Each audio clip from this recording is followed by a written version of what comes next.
up tayo ng report sa labas ng himpilan. DILG, humiling po ng 1 taong service extension para kay Police Brigadier General Hansel Marantan. Oy, magre-retiro na pala, no? So, umihingi ng extension po itong DILG, ha? Pwede ba yun? Ating alamin yung balita na yan. Narito ang balita kay Jay Martin.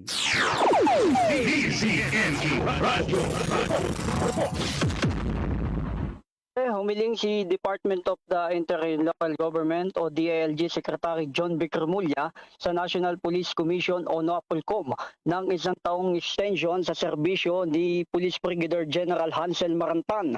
Batay sa liham na permado ni Remulla, hiniling na mapanatili sa aktibong serbisyo si Marantan kahit maaabot na nito ang mandatory retirement age.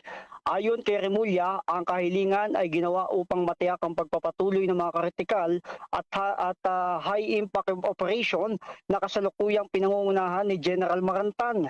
Sa kasalukuyan, si Police Brigadier General Hansel Marantan ang Regional Director ng Police Regional Office Calabarzon.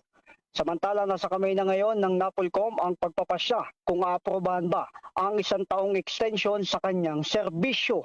Mula dito sa Calabarzon, ako si J. Martin, ang Target On Air. Nagulat para sa Mi Radio TV.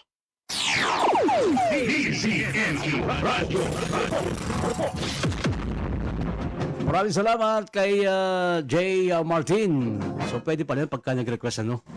Parang nangyari pala yun dati kay dating Chief PNP rin. Ngayon senador po, si Senator Bato de la Rosa, di ba? Next din yung kanyang termino. Ha? So, pwede pala yun, ano? Kasi maraming tanong retirement age nila. Abay, kung dagang i-extend ng gobyerno, pwede mangyari.